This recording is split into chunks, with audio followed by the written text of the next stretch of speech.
Hello बच्चों, कैसे हैं आप सभी। आई होप आप सभी बहुत अच्छे होंगे। जैसा आप सबको पता है कि हमारे ईवीएस का फर्स्ट चैप्टर कंप्लीट हो चुका है और आप लोगों ने उसको स्टडी भी किया अच्छे से। हमने उसके क्विज भी सॉल्व करे थे जो कि आप लोगों ने कमेंट सेक्शन में उसके आंसर भी करे हैं। बट कुछ बच्चों ने बस आंसर करे हैं, क्वेश्चन लिखा ही नहीं है। तो हमें कैसे समझ में आएगा कि आप कौन से क्वेश्चन का आंसर कर रहे हो। तो नेक्स्ट टाइम आप जब भी आंसर करें, आप इस चीज़ का ध्यान रखो कि आप क्वेश्चन भी मेंशन करो, ठीक है। तो जैसा कि आज हम ईवीएस का सेकंड चैप्टर जो कि है हमारा structural organisation of plants, animals and nutrition, ये आज हम स्टार्ट करने जा रहे हैं, ठीक है। तो चलिए स्टार्ट करते हैं अपना चैप्टर।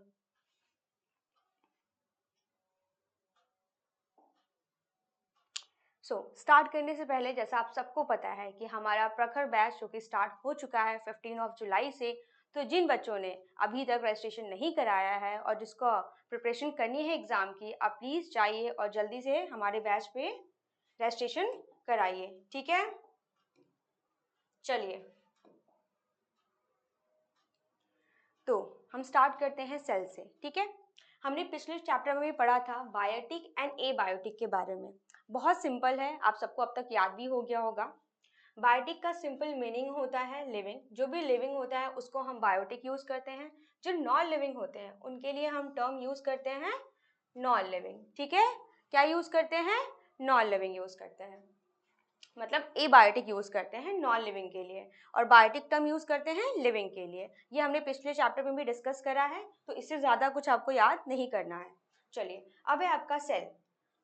हम सेल भी हमने डिस्कस करा था, दोबारा से डिस्कस करेंगे, ठीक है। सेल क्या होता है?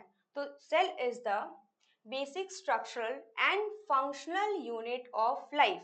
आप सबको पता है सेल क्या होता है।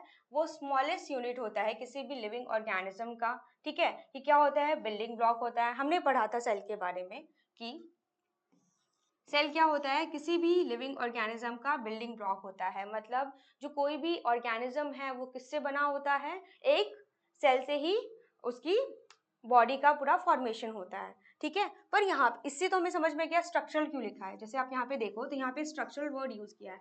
स्ट्रक्चर का मतलब होता है सेम चीज कि मान लो ये लिविंग ऑर्गेनिज्म आपका है, ठीक है। मान लो ये कोई पर्सन है। मेरी ड्राइंग बहुत गंदी है ना। सपोज ये पर्सन है, इट इज नॉट राइट ना। सपोज पर्सन है तो इसकी जो बॉडी है ना, चलो मैं दोबारा ही बना देती हूँ उसको। वेट, इतना छोटा। हाँ, जैसे आप देखो, जैसे सपोज ये कोई पर्सन है, ठीक है। ये इसकी बॉडी है। तो ऑब्वियसली ये जो पर्सन होता है वो सेल से मिलके बना होता है। कैसे? छोटे छोटे सेल से मिलके इसकी कंप्लीट बॉडी बनी है, ठीक है। इस ऑर्गेनिज्म की जो बॉडी होती है वो किससे बनी है? छोटे छोटे सेल से, बहुत सारे सेल से मिलके बनी है। इसीलिए हमने यहाँ पे बोला है कि सेल जो क्या है, बेसिक स्ट्रक्चरल वर्ड यूज किया है इसके लिए, ठीक है। इस बॉडी का ढांचा किससे तैयार हुआ है? एक सेल से तैयार हुआ है। दूसरा इसमें टर्म यूज किया है फंक्शनल यूनिट। अब इसको हमने सेल को फंक्शनल यूनिट क्यों बोला है ये समझने की कोशिश करते हैं। जैसा आप सबको पता होता है कि हमें जिंदा रहने के लिए, सर्वाइव करने के लिए, है ना, बहुत सारे लाइफ के प्रोसेसेस होते हैं जो हमें परफॉर्म करने पड़ते हैं, ठीक है। हम क्या करते हैं? हम ग्रोथ करते हैं, रिप्रोडक्शन करते हैं, डाइजेशन करते हैं, एक्सक्रीशन करते हैं, रेस्पिरेशन करते हैं, है ना, सांस लेते हैं, ये सारी चीज़ें करते हैं। तो ये सारे जो फंक्शंस होते हैं ना, ये सेल अकेले ही परफॉर्म कर सकता है। लाइफ के सारे प्रोसेसेस, ये जो मैंने बताया स्टेप्स, ये सारे के सारे कौन? सेल जो होता है इसके अंदर इतनी कैपेबिलिटी होती है, इनफ होता है, ये सारे फंक्शंस को परफॉर्म कर पाता है। लाइफ के जो प्रोसेसेस होते हैं, लाइफ के जो मैंने आपको प्रोसेसेस बताए, ठीक है, ये क्या कर पाते हैं? Digestion, excretion. मैं कहीं लिख देती हूँ, हाँ, अगर आपको नोट डाउन करना है आप नोट कर सकते हैं। लाइफ के जो प्रोसेसेस होते हैं, जैसे कि सपोज हमारा ग्रोथ हो गया। हमारी एक ऑर्गेनिज्म क्या करता है? ग्रोथ शो करता है, रिप्रोडक्शन करता है, यही सारी प्रॉपर्टी होती है ना एक लिविंग की। रिप्रोडक्शन करता है, एक्सक्रीशन करता है, डाइजेशन करता है ना। सपोज क्या कर रहा है वो? डाइजेशन कर रहा है, एक्सक्रीशन कर रहा है, रेस्पिरेशन कर रहा है। ये सारी क्या है? ये सारी आपकी लाइफ प्रोसेसेस हैं जो कौन परफॉर्म करता है? कोई भी लिविंग ऑर्गेनिज्म परफॉर्म करता है। तो जो सेल होती है वो हमारी कैपेबल होती है ये सारी प्रोसेस अकेले परफॉर्म करने के। क्यों? किसकी मदद से? उसके पास होते हैं सेल ऑर्गेनल्स, उनकी मदद से ये सारे लाइफ के प्रोसेसेस वो क्या कर पाती है? परफॉर्म कर पाती है। इसीलिए हमने इसको यहाँ पे यूज किया है फंक्शनल यूनिट। और स्ट्रक्चर क्यों यूज किया है? क्योंकि वो क्या है? बिल्डिंग ब्लॉक है। कोई भी ऑर्गेनिज्म बिना सेल के बन ही नहीं सकता, हर एक ऑर्गेनिज्म सेल का ही बना होता है। ठीक है, अब द बिल्डिंग, और कहाँ पे, हाँ, it is also known as building block of the life as all the organism have been made of it। ठीक है, चलिए अब इसके आगे हम स्टार्ट करते हैं। ये आपको क्लियर हो गया? कोई डाउट तो नहीं है आप सबको? चलिए अब हम पढ़ने जा रहे हैं साइटोलॉजी एंड डिस्कवरी। सेल की डिस्कवरी के बारे में पढ़ेंगे और उसकी साइटोलॉजी। सबसे पहले तो साइटोलॉजी टर्म किसको बोलते हैं, मतलब साइटोलॉजी से हम क्या समझते हैं? साइटोलॉजी का सिंपल मीनिंग होता है कि सेल की स्टडी। हम जब भी सेल की डिटेल स्टडी करते हैं, सेल के शेप के बारे में, साइज के बारे में, है ना, तो उसको हम क्या बोलते हैं? Study of cells. क्या बोलते हैं? साइटोलॉजी। क्या बोलते हैं उसको? साइटोलॉजी। ये एक टर्म है, आपको याद करने हैं। फिर है हम देखेंगे रॉबर्ट हुक कौन है। तो सेल की डिस्कवरी किसने करी थी? डिस्कवरी के बारे में हम देखने जा रहे हैं। सेल की डिस्कवरी हुई थी तो 1665 में। किसमें? 1665 में। ईयर याद करना है आपको। 1665 में किसने? रॉबर्ट हुक ने क्या करा था?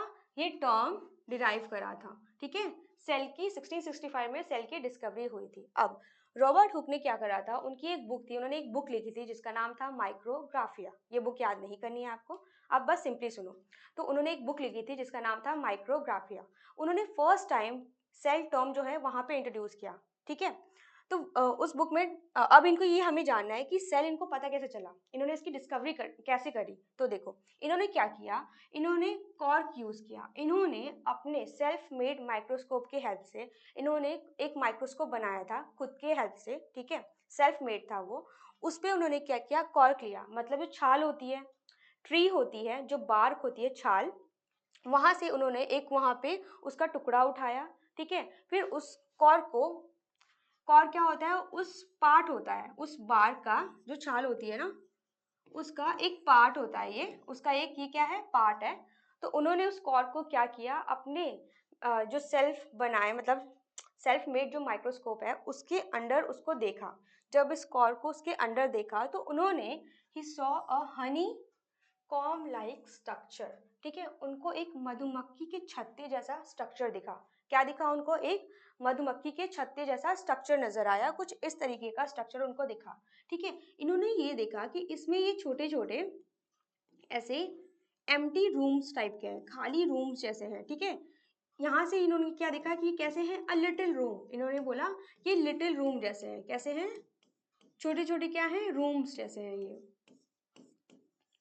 और यहाँ से इन्होंने टर्म डिराइव किया सेल। यहाँ से इन्होंने इसको नाम क्या दिया? इस लिटिल रूम्स को क्या नाम दिया? सेल। ठीक है, तो अब ये देखो, हाँ, यहाँ पे एक और चीज दिया है, क्रॉस सेक्शन। क्रॉस सेक्शन समझते हैं। क्रॉस सेक्शन क्या होता है कि देखो कोई भी आप कुछ भी चीज ले लो, सपोज आपने एक टमाटो लिया, अनियन लिया, है ना, तो जब उसको बीच से आप स्लाइड करते हो, एक टमाटो है और अनियन है, उसको जब आप बीच से काटोगे और उसको इस तरीके से देखोगे तो इनसाइड ऑफ द सेल आपको दिखेगा, उसके अंदर की चीजें दिखेंगी। तो सेम वही अंदर की चीजें हैं, इसलिए उसका मतलब होता है क्रॉस सेक्शन। ठीक है, क्रॉस सेक्शन का मतलब जो मैंने आपको सोचा है, inside view of the cell, इसको बोलते हैं क्रॉस सेक्शन। इस तरीके से इसको काटा है और उसके अंदर वो देख रहे हैं। ठीक है, चलिए एक चीज, ये जो कॉर्क इन्होंने लिया कहाँ से था? ठीक है, तो इन्होंने यूज किया था, ये कॉर्क कौन से ट्री का है ये आप याद कर लो। इन्होंने एक स्पेनिश ट्री लिया था, ओक ट्री। ठीक है, इन्होंने क्या किया? ओक ट्री, एक ओक ट्री है। ठीक है, ओक ट्री, इस ओक ट्री से इन्होंने ये कॉर्क निकाला था। ठीक है, इसको हम साइंटिफिक टर्म आप याद कर सकते हो, इसको बोलते हैं क्वार्कस सुबेर। क्या बोलते हैं इसको? क्वार्कस सुबेर। जो ओक ट्री थी, इस ओक ट्री से इन्होंने क्या किया था? इस बार को निकाला था और उसको, इस कॉर्क को क्या किया था? अपने माइक्रोस्कोप के अंदर देखा था। उनको क्या दिखा था? एक मधुमक्खी के छत्ते जैसा इनको स्ट्रक्चर दिखा था। उसको जब उन्होंने ध्यान से देखा, उसमें ये देखा कि उसमें क्या थे, छोटी छोटी क्या थे, रूम्स थे, लिटिल रूम्स थे। और यहाँ से इन्होंने इस लिटिल रूम्स को क्या बोला, सेल बोला। ठीक है, इनको नाम क्या दिया इन्होंने, सेल दिया। क्लियर हो गया आप सबको? चलो, टाइप्स ऑफ सेल्स। अब हम देखेंगे कि सेल्स जो होते हैं वो कितने टाइप्स के होते हैं। जो सेल्स होते हैं मेनली वो कितने टाइप्स के होते हैं, 2 टाइप्स होते हैं। ठीक है, पहला होता है आपका प्रोकैरियोटिक सेल, एक होता है आपका यूकैरियोटिक सेल। अब हम प्रोकैरियोटिक सेल किसे बोलते हैं, प्रोकैरियोटिक का मतलब होता है ये प्रिमिटिव होते हैं, पुराने टाइप के होते हैं। ठीक है, प्रिमिटिव का मतलब होता है, इसमें क्या होता है, प्रिमिटिव इन नेचर मतलब होता है नो ट्रू न्यूक्लियस। इसमें क्या होता है, नो ट्रू न्यूक्लियस।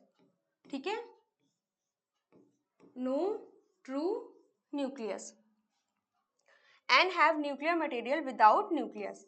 क्या मतलब है इसका, मतलब ये है कि इसमें जो जेनेटिक मटेरियल डीएनए होता है वो साइटोप्लाज्म में फ्रीली लाई करता है। सपोज ये सेल है, इसमें ये साइटोप्लाज्म भरा है। ठीक है, तो इसमें जो न्यूक्लियर, इनका जो आपका जेनेटिक मटेरियल है, क्या है वो आपका डीएनए, वो इस तरह पड़ा होता है, ऐसे फ्रीली लाई करता है, कोई भी इसके अराउंड कोई मेम्ब्रेन नहीं प्रेजेंट होती है। ठीक है, इस जेनेटिक मटेरियल ऐसे ही फ्रीली साइटोप्लाज्म में पड़ा होता है, उसके अराउंड कोई भी न्यूक्लियर मेम्ब्रेन नहीं होती है, इसमें कोई भी ट्रू न्यूक्लियस नहीं होता है। ऐसे सेल को हम क्या बोलते हैं, प्रोकैरियोटिक सेल बोलते हैं। ठीक है, इसका एग्जाम्पल देखो आप, एग्जाम्पल है आपका ब्लू ग्रीन एल्गी, बैक्टीरिया। ठीक है, आर्के बैक्टीरिया, ये सब किस में आते हैं, आपके प्रोकैरियोटिक सेल्स में आते हैं। ठीक है, चलिए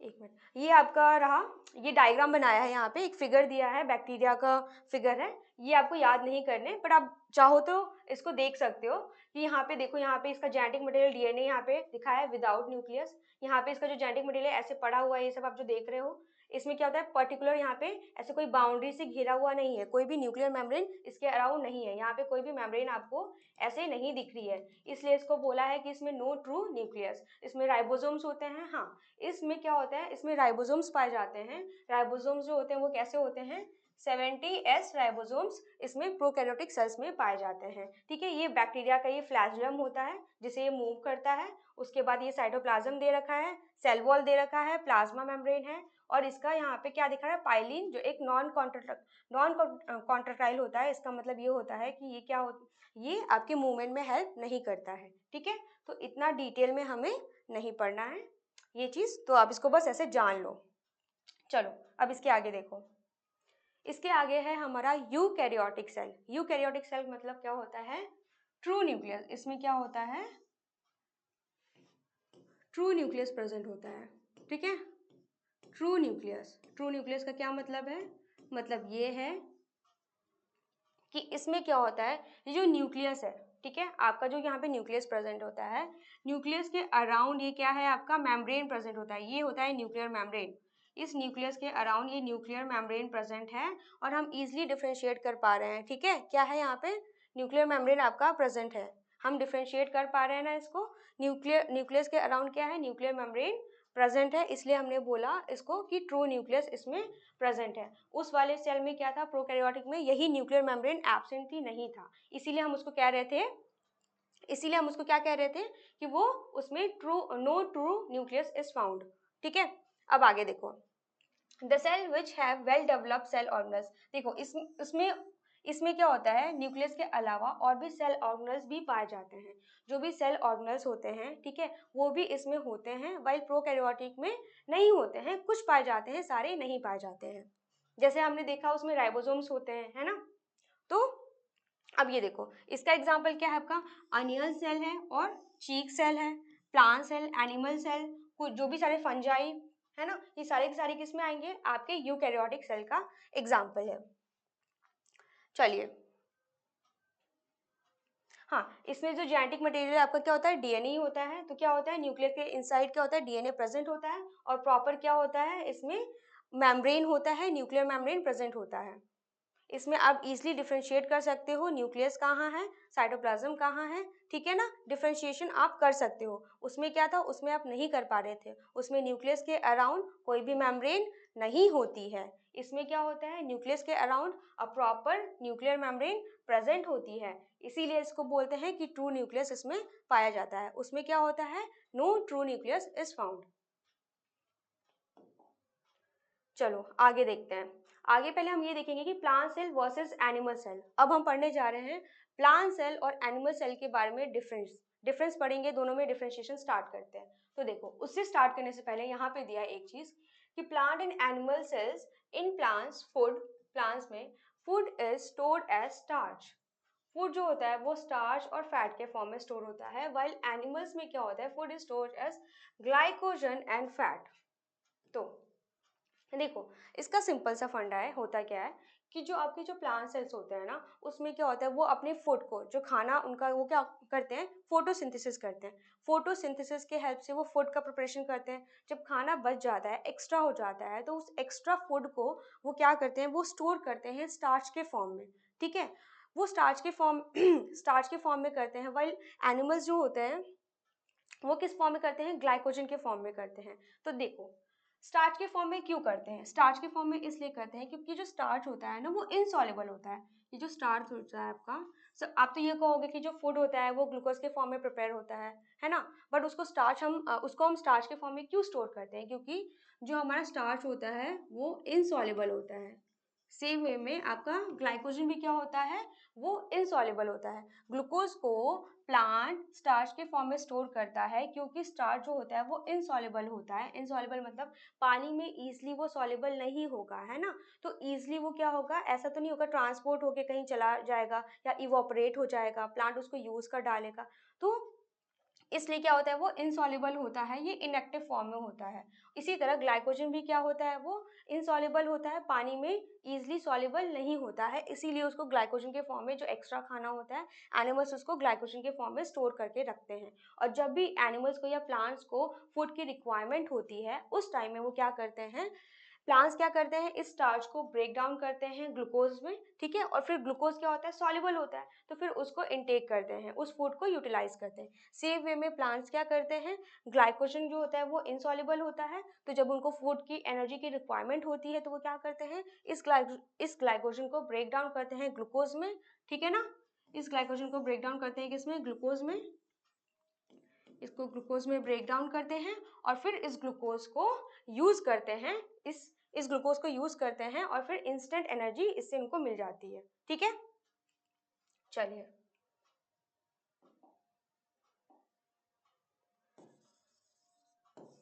ये मिटता नहीं है, ओके।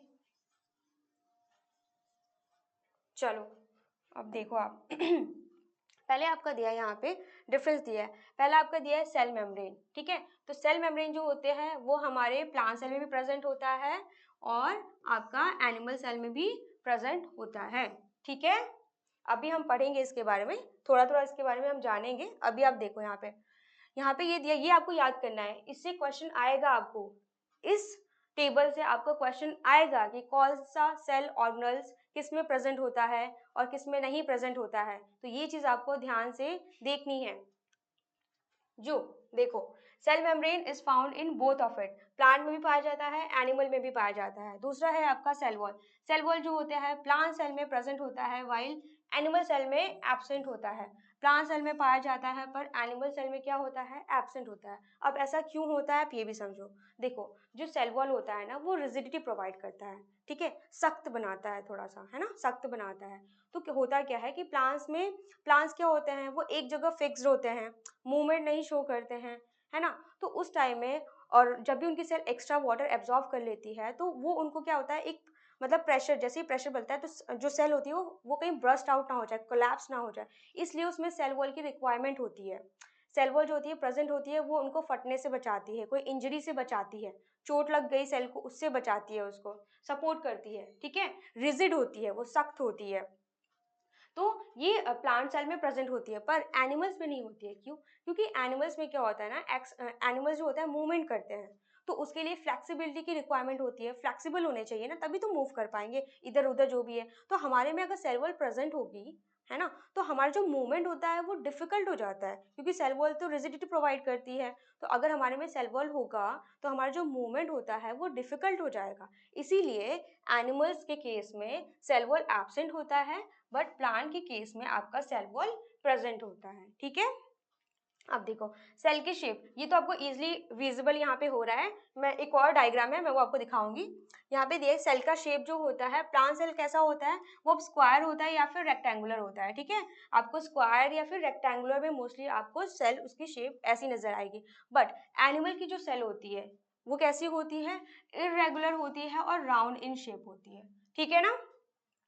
न्यूक्लियस कैसा होता है, न्यूक्लियस दोनों में ही प्रेजेंट होता है। न्यूक्लियस आपका प्लांट में भी प्रेजेंट होगा और आपका एनिमल में भी प्रेजेंट होगा। वाइल साइटोप्लाज्म की बात करते हैं, साइटोप्लाज्म का मतलब होता है इसमें जो मैट्रिक्स, ये जो मैट्रिक्स प्रेजेंट होता है इसमें, इन सेल में ये जो मैट्रिक्स प्रेजेंट है, जेली लाइक जो सब्सटेंस है इसमें, लिक्विड है ना, इसको हम साइटोप्लाज्म बोलते हैं। तो साइटोप्लाज्म क्या होगा, आपका दोनों में प्रेजेंट होगा।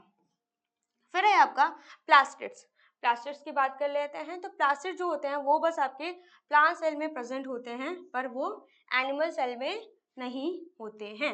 एनिमल सेल में प्लास्टिड्स नहीं पाए जाते हैं।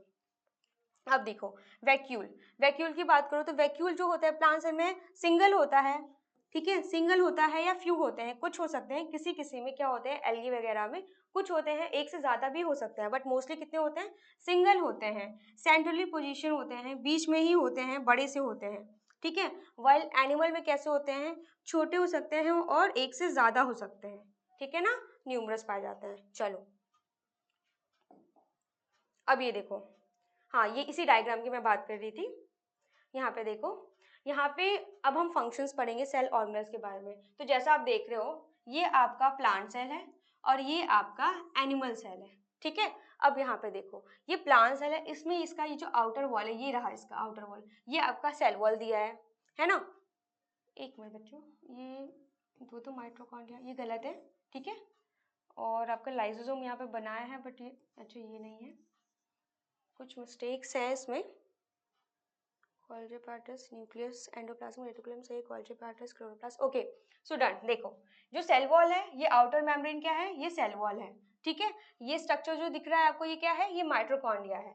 ठीक है, अभी हम पढ़ेंगे उसके बारे में। ये क्या है, माइटोकॉन्ड्रिया है। ये क्या करती है, एनर्जी की रिक्वायरमेंट को कंप्लीट करता है, एनर्जी प्रोवाइड करता है, energy currency of the cell बोलते हैं इसको। ये आपका न्यूक्लियस दोनों में, इसको बोलते हैं एंडोप्लाज्मिक रेटिकुलम, कुछ ऐसा दिखता है। ये जो पार्ट है यहाँ पे आप देख रहे हो, ये है आपका गोल्गी एपारेटस, ये आपका एंडोप्लाज्मिक रेटिकुलम, ये आपका न्यूक्लियस। फिर ये आपका क्या है, ये है क्लोरोप्लास्ट। ठीक है, इधर बना है आपका लाइसोसोम। ये है आपके सेंट्रियोल्स, सेंट्रियोल्स आप देखो, सेंट्रियोल्स आप देखोगे वो प्लांट सेल में नहीं पाए जाते हैं। ठीक है, सेंट्रियोल्स जो होते हैं ये कुछ इस तरीके के होते हैं, और ये बस आपको एनिमल सेल में देखने को मिलेंगे, और ये सेल डिवीजन में हेल्प करते हैं। क्या करते हैं ये सेंट्रियोल्स, ये एनिमल सेल में पाए जाते हैं, प्लांट सेल में नहीं पाए जाते हैं, और ये सेंट्रियोल्स क्या करते हैं, सेल डिवीजन में हेल्प करते हैं। ठीक है, चलो अब आपने नोटिस किया होगा इसमें सेल वॉल बना है, बट एनिमल सेल में सेल वॉल नहीं दिया है। चलिए पहला है हमारा सेल वॉल। अब हम सेल वॉल के बारे में पढ़ते हैं। तो सेल वॉल क्या था, आपका आउटर मेम्ब्रेन था। सेल के सबसे आउटर वाले पोर्शन को क्या बोलते हैं हम लोग, जो आउटर बाउंड्री होती है, ठीक है, उसको हम बोलते हैं सेल वॉल। देखो, gives the plant cell a fix shape, क्या देता है, एक शेप प्रोवाइड करता है। Protects the cell from injury, उसको चोट से बचाता है ना, उसको चोट से बचाता है, इंजरी से उसको बचाता है। एक शेप प्रोवाइड करता है, प्रोवाइड स्ट्रेंथ, उसको स्ट्रेंथ देता है, ताकत देता है, उसको सपोर्ट करता है।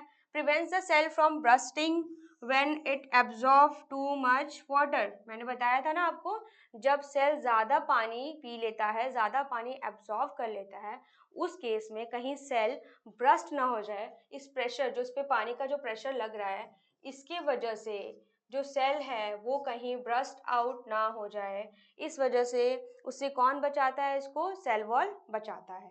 ठीक है, चलो ये इसका फंक्शन है, आप इसको याद कर लीजिए अच्छे से।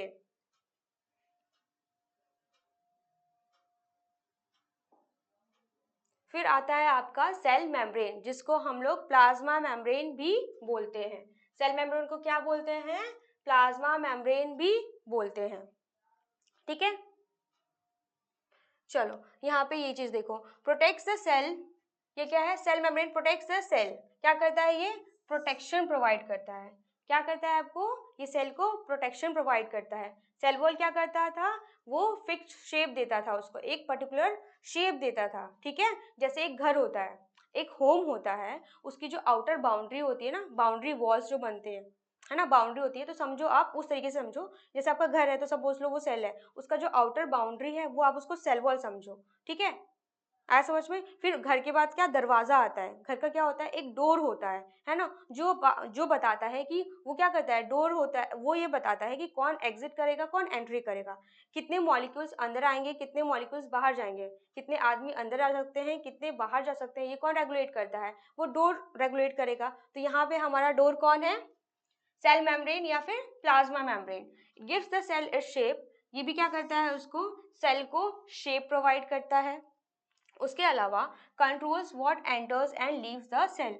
सेल में क्या एग्जिट करेगा और क्या एंटर करेगा, ठीक है, उसको भी करता है। Keeps the cell contents together, और सेल के कंटेंट को टुगेदर भी रखता है। देखो, controls what enters and leaves the cell. Cell membrane क्या करता है? इसको हम लोग सेलेक्टिवली परमिएबल मेम्ब्रेन भी बोलते हैं। ठीक है, एक चीज याद रखो, इस सेल मेम्ब्रेन को हम लोग इसको, ठीक है, इसको हम लोग सेलेक्टिवली परमिएबल,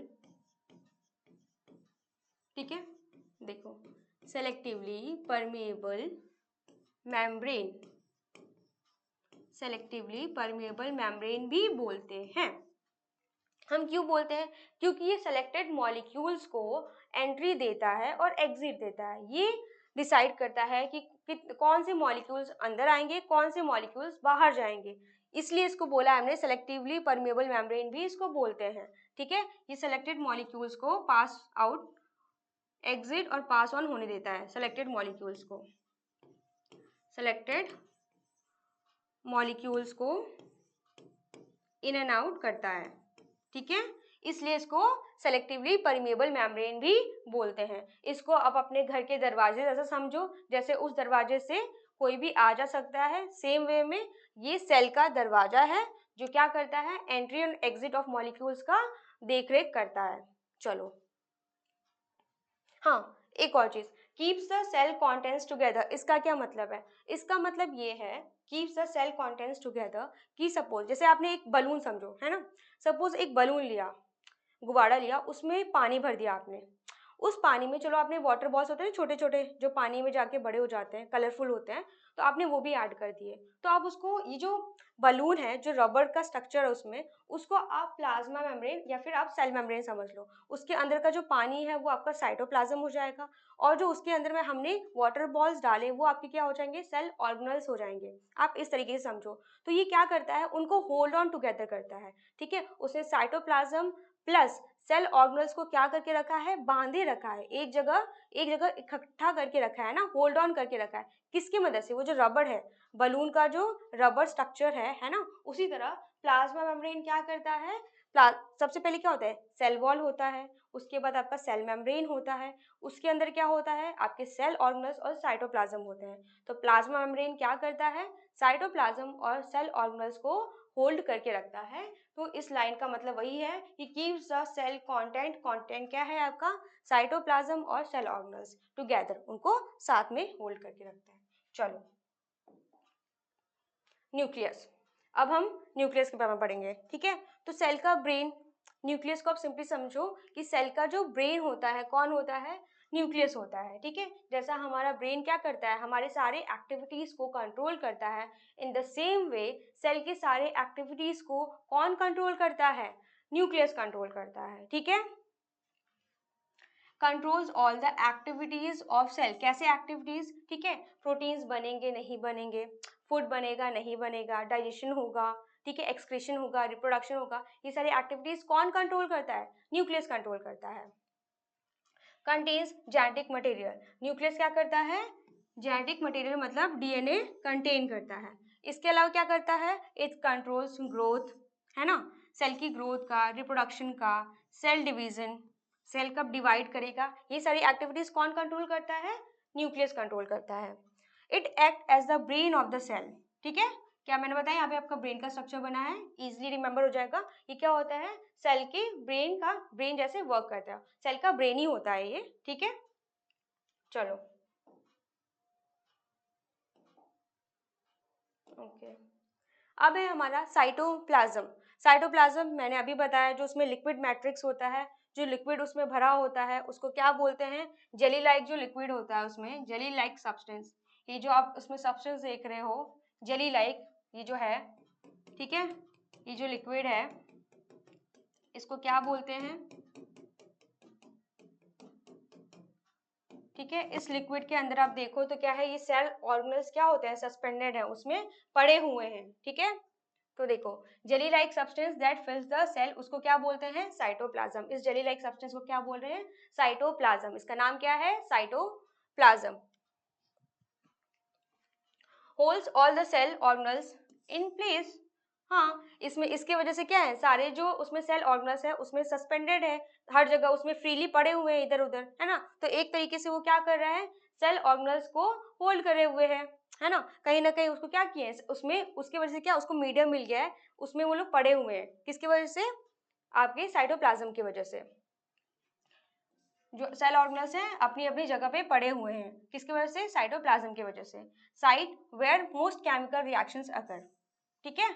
तो ये वो जगह है साइटोप्लाज्म में। इसके अलावा क्या होता है, बहुत सारे केमिकल रिएक्शंस होते हैं, ठीक है।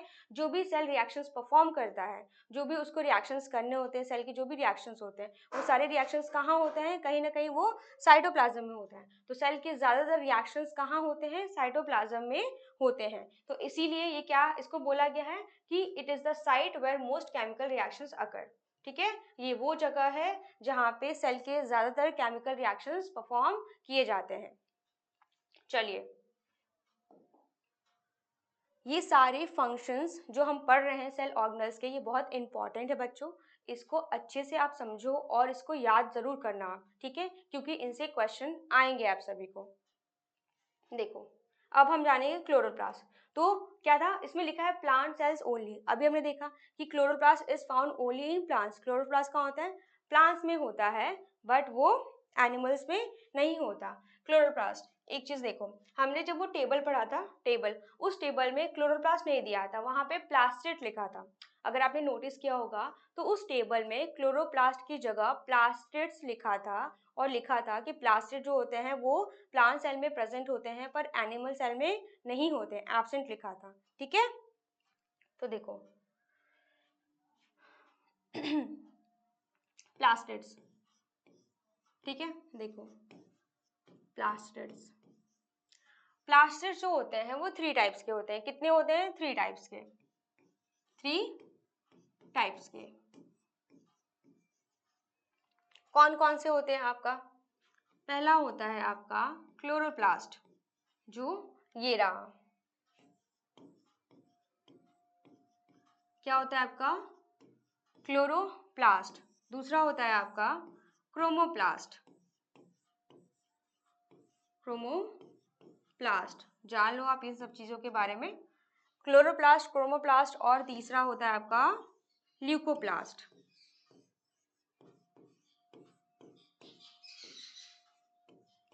अब देखो, ये 3 तरह के प्लास्टिड्स होते हैं। तो हमारे प्लांट सेल में क्या है, आपका क्लोरोप्लास्ट हमको पढ़ना है। ये दोनों हमें अभी नहीं पढ़ना है, बट हम इसके बारे में जानेंगे। अब देखो, क्लोरोप्लास्ट क्या करता है, क्लोरोप्लास्ट जो होता है it contain a green colour का पिगमेंट जिसका नाम होता है क्लोरोफिल।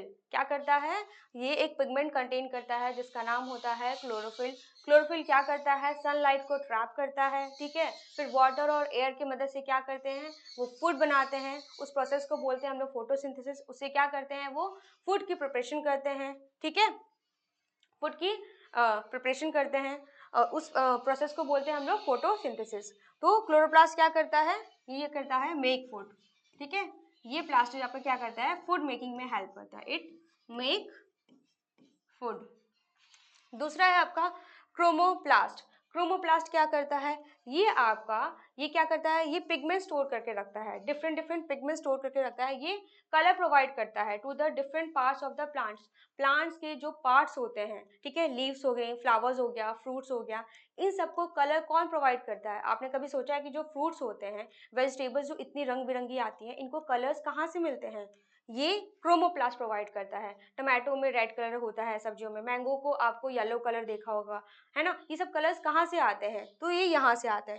क्रोमोप्लास्ट जो होता है वो कलरफुल पिगमेंट्स को कंटेन करता है, जैसे कि कैरोटीनॉइड्स हो गया, जैंथ्रोफिल हो गया, ये आपको अभी नहीं पढ़ना, ठीक है, कैरोटीनॉइड्स हो गया, जैंथ्रोफिल हो गया, एसेट्रा, ये जो कलर पिगमेंट्स होते हैं ये कंटेन करता है कौन, क्रोमोप्लास्ट कंटेन करता है, और ये प्लांट्स के अलग अलग पार्ट्स जो होते हैं उनको कलर प्रोवाइड करता है। ल्यूकोप्लास्ट क्या करता है, ल्यूकोप्लास्ट जो होता है ये कलरलेस होता है, ठीक है, एक मिनट, ये यहाँ पे मैं लिख देती हूँ, ये क्या करता है, कलर प्रोवाइड करता है, कलर प्रोवाइड करता है। कुछ चीज़ें अगर छूट जा रही हैं, मैं नहीं लिख रही हूँ बोर्ड पे, तो अगर आपको मतलब आप अपने नोट्स पे उस पर ऐड कर सकते हो, ठीक है, आप खुद से पेन से लेके या पेंसिल से लेके आप खुद ही उसको नोट डाउन कर लिया करो। डोंट वेट कि मैं उसको बोर्ड पे लिखूँ तब आप उसको उतारोगे। अगर मैं बोल रही हूँ और अगर मैंने उसको बोर्ड पे लिखना भूल गई हूँ और अगर आपको लग रहा है कि वो इम्पॉर्टेंट है, आप उसको नोट डाउन कर लिया करो। चलो, तो क्रोमोप्लास्ट क्या करते हैं, वो कलर प्रोवाइड करते हैं। आपका ल्यूकोप्लास्ट क्या करता है, ये कलरलेस होता है, ठीक है, ये कलरलेस होता है, ये क्या करता है, ये फूड स्टोर करता है,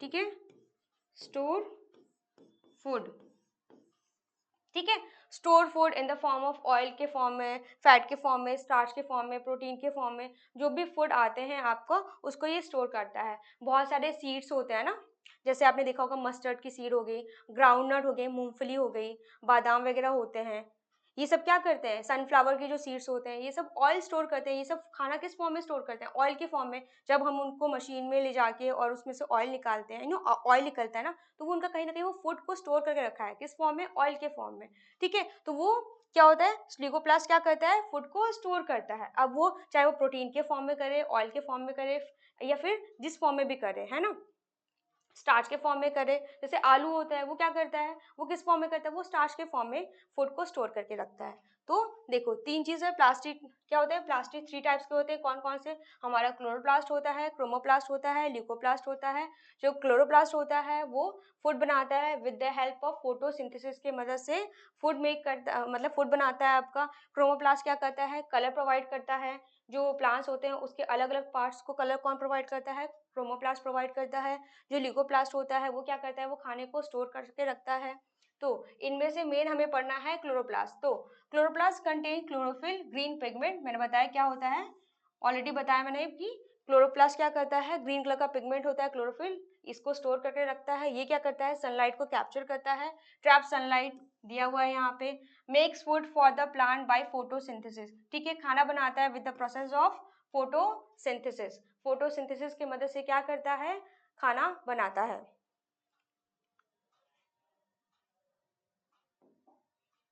ओके चलिए, ग्लूकोज फूड, अच्छा ठीक है, एक चीज़ आप लिख लो यहाँ पे, रुक जाओ,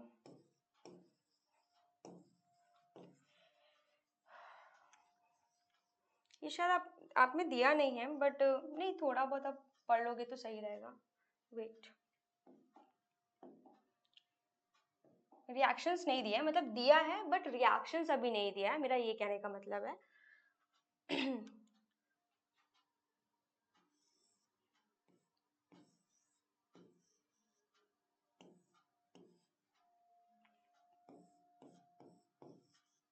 ये मैं आपको बस ऐसे बता रही हूँ कि क्या होता है फोटोसिंथेसिस में आपका, मैंने शायद ज़्यादा इस साइड लिख दिया, ठीक है। CO2 यूज़ करके, वाटर यूज़ करके, यहाँ पे क्या होता है आपका, सनलाइट होता है, ठीक है, in the presence of sunlight, sunlight के प्रेजेंस में और क्लोरोफिल के प्रेजेंस में प्लांट क्या करता है, खाना बनाता है। क्लोरोफिल के प्रेजेंस में क्या करता है, खाना बनाता है। क्या बनाता है यहाँ पे, फूड। क्या होता है यहाँ पे, ग्लूकोज का फॉर्मेशन करता है। क्या करता है, ग्लूकोज का फॉर्मेशन करता है। ग्लूकोज प्लस यहाँ पे ऑक्सीजन रिलीज करता है, ऑक्सीजन रिलीज करता है, और ग्लूकोज, ग्लूकोज क्या है, इनका ये फूड है, ठीक है।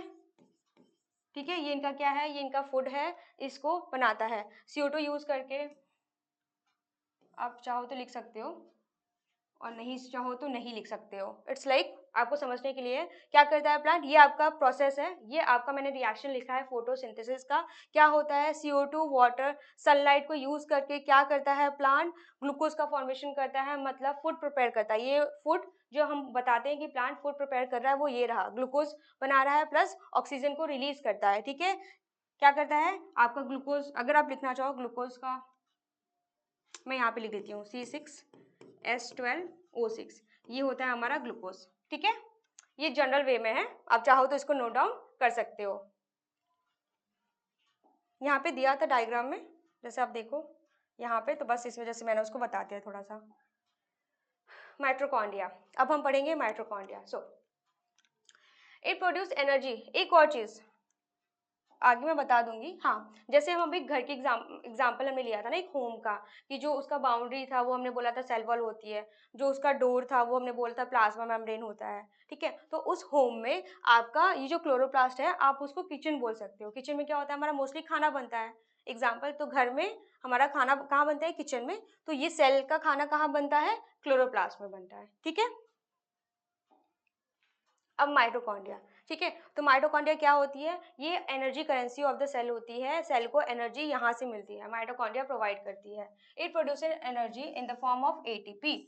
ATP के फॉर्म में क्या करती है माइटोकॉन्ड्रिया, एनर्जी प्रोड्यूस करती है। ATP क्या है आपका, इसका फुल फॉर्म आप याद कर सकते हो, क्या है, एडिनोसाइन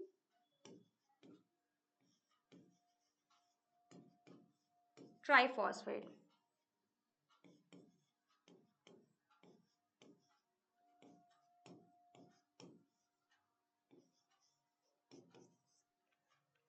मैंने स्पेलिंग गलत लिखा है क्या, ट्राइफॉस्फेट, अच्छा यहाँ पे H होगा, H होगा बच्चों, वेट आप कर लेना, यहाँ पे H होगा, यहाँ पे H है बीच में। ठीक है, यहाँ पे H है आपका।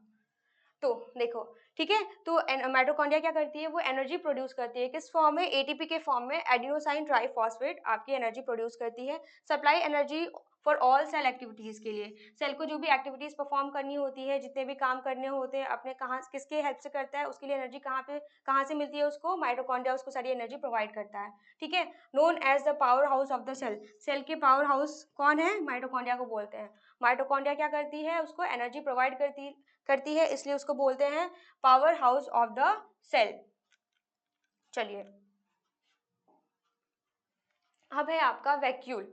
ठीक है, वैक्यूल की बात करते हैं। हाँ, एक चीज आपने नोटिस किया होगा, यहाँ पे देखो हाफ जो, हाँ यहाँ पे देखो, यहाँ पे जो हाफ स्ट्रक्चर है वो किसका बना हुआ है, यहाँ पे प्लांट सेल का दिया हुआ है। यहाँ पे हाफ स्ट्रक्चर आपका प्लांट सेल का दिया है, यहाँ पे हाफ स्ट्रक्चर किसका दिया है, एनिमल सेल का दिया हुआ है ना।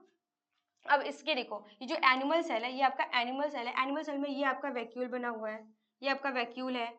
क्या था, वैक्यूल आपके न्यूमरस थे, छोटे छोटे थे, पर एक से ज्यादा थे। आपने क्या पढ़ा था प्लांट सेल में, कि प्लांट सेल में एक ही होता है ना, और बड़ा होता है, सेंट्रली प्लेस्ड होता है, बीच में होता है। तो ये रहा आपका वैक्यूल। प्लांट्स में जो वैक्यूल होते हैं वो काफी बड़े होते हैं, कितने होते हैं, ये क्या करते हैं, अप्रोक्स 90% ऑफ द सेल।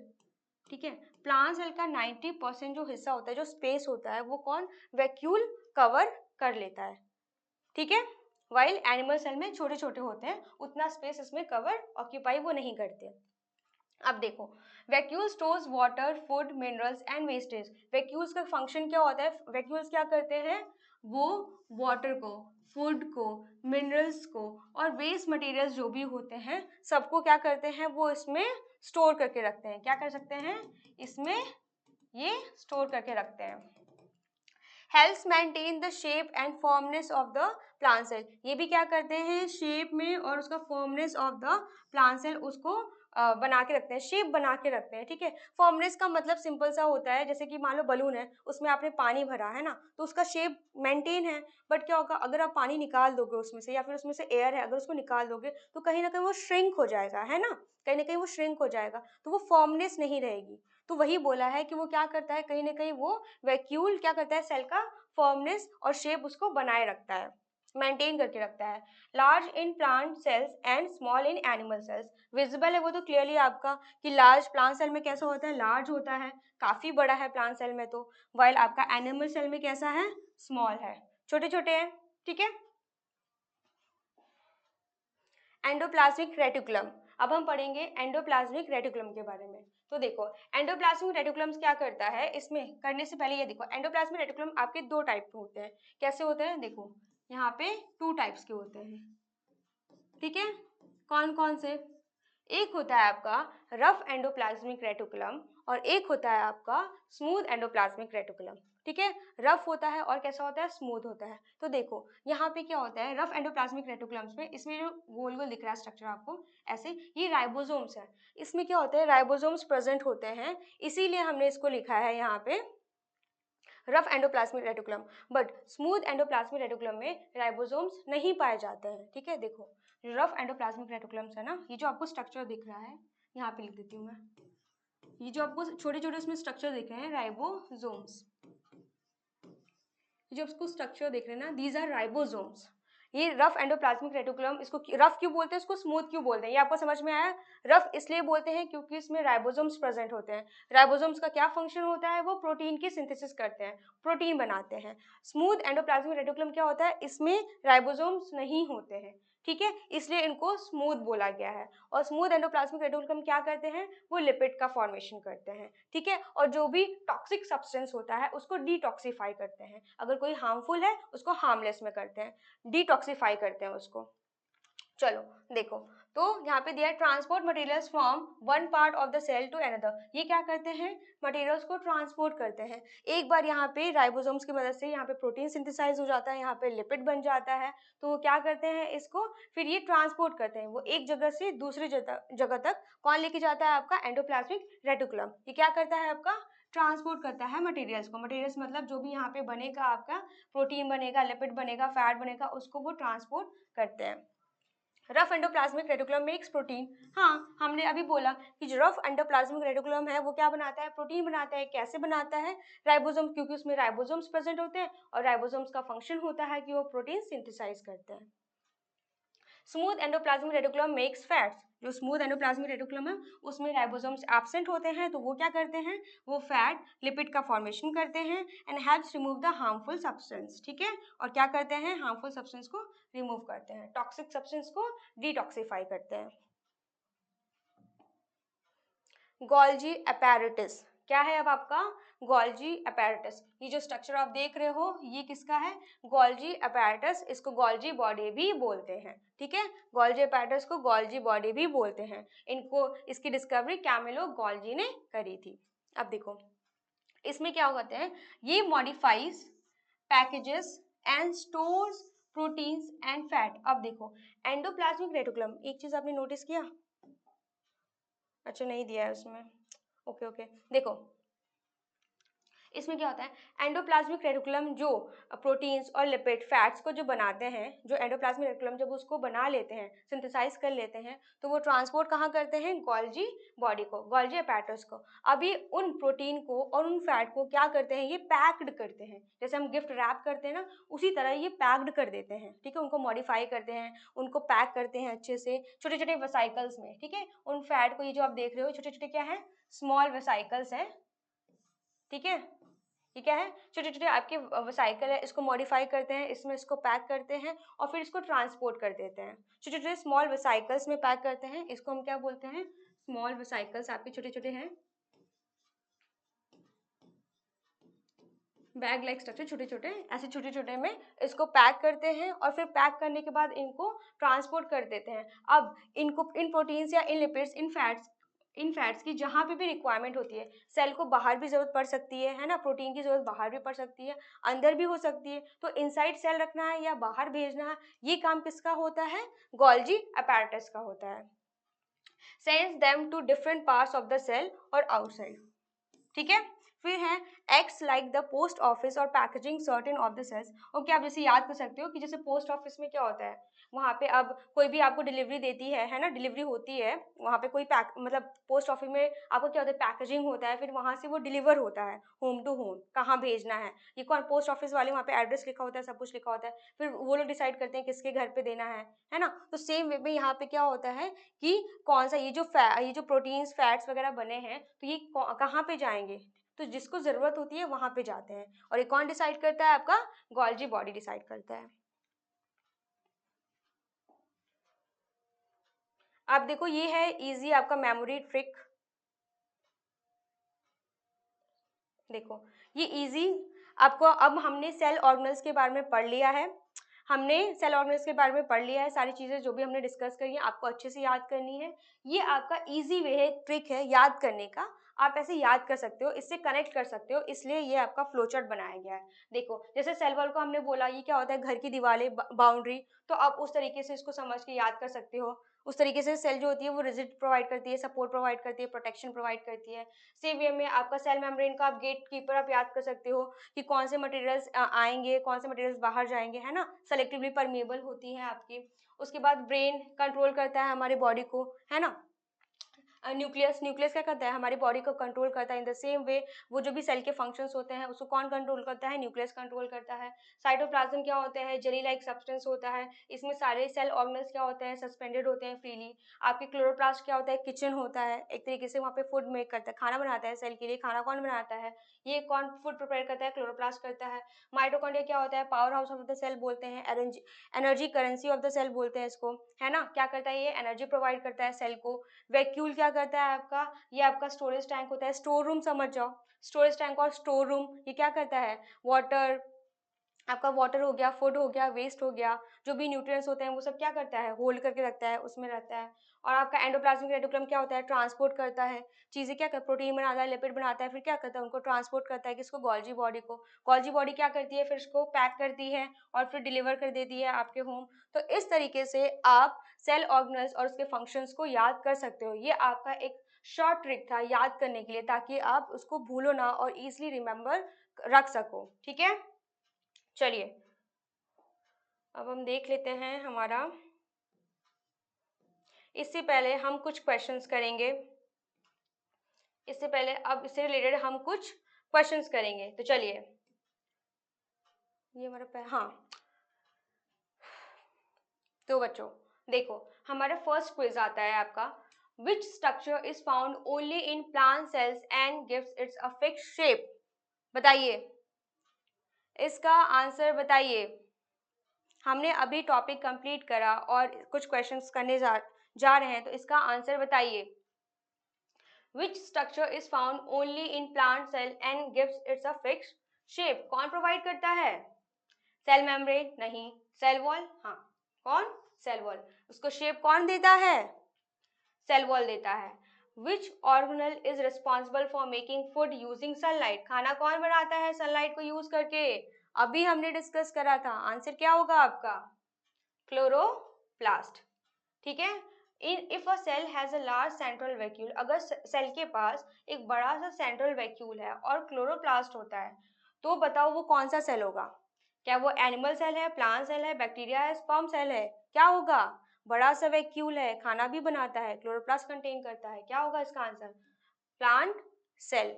फिर दिया है आपका, which jelly like substance holds all the organelles in place, कौन सा जेली लाइक सब्सटेंस हमने क्या पढ़ा था, जो सारे ऑर्गेनल्स को होल्ड करके रखता है, क्या होगा इसका आंसर, साइटोप्लाज्म, ठीक है। अब है, what acts as the security gate controlling, security gate की तरह कौन होता है, controlling what enters and leave, क्या अंदर आएगा और क्या बाहर जाएगा, कौन कंट्रोल करता है, सेलेक्टिवली परमिएबल कौन था, आपका सेल मेम्ब्रेन, ठीक है। चलो अब इसके आगे अब एक और कुछ क्वेश्चंस और हैं जो हम करेंगे। देखो सम मोर क्वेश्चंस, ठीक है, कुछ और क्वेश्चंस हैं वो भी देख लेते हैं। अब देखो इसे हम क्वेश्चंस क्यों करा रहे हैं, हमने टॉपिक के बाद जस्ट तुरंत क्वेश्चन क्यों कराया, ताकि आपको इजीली क्लियर हो जाए चीज़ें। ऐसे क्वेश्चंस आएंगे ताकि आप इसका आंसर कर पाओ, और आप मुझे कमेंट करके ये बताना कि थ्योरी पढ़ने के बाद किन बच्चों ने इन क्वेश्चंस के आंसर अपने से दिए हैं? मेरे आंसर बताने से पहले आप लोगों को आंसर आता था और कितने बच्चों के आंसर सही हुए हैं, ठीक है? आप मुझे कमेंट्स करके बताइए। और हाँ, इस बार क्वेश्चन नंबर आप मेंशन ज़रूर करना भूलना नहीं।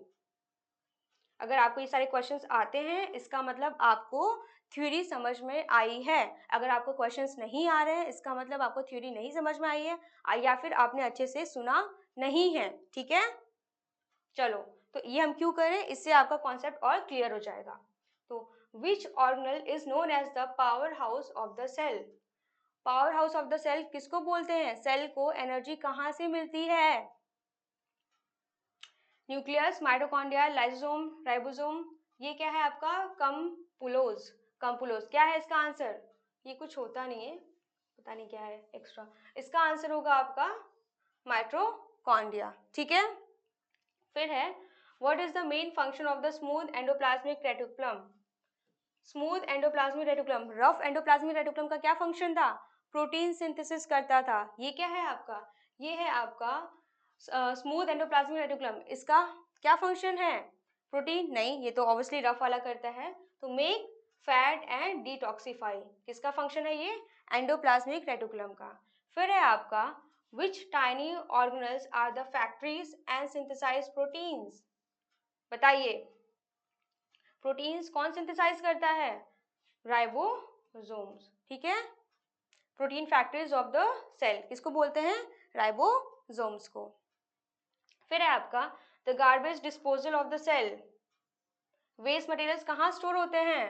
Field with digestive enzymes is the, आपका एक चीज दिया है कि garbage disposal of the cell filled with digestive enzymes. ऐसा कौन सा सेल ऑर्गेनेल है जिसके अंदर डाइजेस्टिव एंजाइम्स, मतलब इसको बोलते हैं, बहुत सारे एंजाइम्स होते हैं, हाइड्रोलिटिक एंजाइम्स भी बोलते हैं, जो क्या करते हैं आपके अनडाइजेस्टेड फूड पार्टिकल्स को या फिर कोई भी टूटे फूटे जो पार्टिकल्स होते हैं उनको क्या करते हैं? डाइजेस्ट कर देते हैं, खा जाते हैं। बेसिकली इनका काम होता है कि सेल को साफ सुथरा रखना, क्लीन करके रखना। ये हमने नहीं पढ़ा था, इसका आंसर होगा लाइसोसोम। लाइसोसोम क्या करता है? बेसिकली वो सेल को क्लीन करके रखता है, ठीक है? वो सारे मटेरियल्स को क्या करता है? डाइजेस्ट आउट करता है। हाइड्रोलिक एंजाइम्स होते हैं, एसिडिक एंजाइम्स उसमें प्रेजेंट होते हैं, जो चीज़ों को क्या करते हैं? डाइजेस्ट कर देते हैं, ठीक है? वेस्ट मटेरियल्स को डाइजेस्ट कर देते हैं। अब है आपका during cell division which organelles act as a traffic controller? Cell division के टाइम कौन था जो सेल डिवीजन में हेल्प करता था? ठीक है, कौन होगा? ट्रैफिक कंट्रोलर की तरह कौन एक्ट कर, मतलब कौन हेल्प करेगा? आपका सेल डिवीजन कौन करवाने में हेल्प करता था? इसका आंसर होगा आपका सेंट्रोजोम, ठीक है? सेंट्रियोल्स पढ़े थे हमने ना, तो सेंट्रोजोम के पास क्या होता है? सेंट्रियोल्स कैरी करता है, ठीक है? तो वो क्या करता है? सेल डिवीजन में हेल्प करता है। चलो, तो आज के लिए इतना ही। ये आपका क्विज था। 10 क्वेश्चंस हमने कराए हैं। हमने क्या पहले पढ़ा?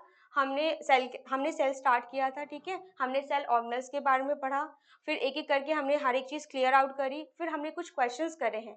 उस थ्योरी के बेस पे हमने कुछ क्वेश्चंस करे हैं और कुछ सॉल्व करे हैं, एंड आई होप आपके सारे जो कॉन्सेप्ट है वो सारे के सारे क्लियर हो गए होंगे। तो बच्चों, आज के लिए बस इतना ही। मिलते हैं नेक्स्ट चैप्टर में, ठीक है?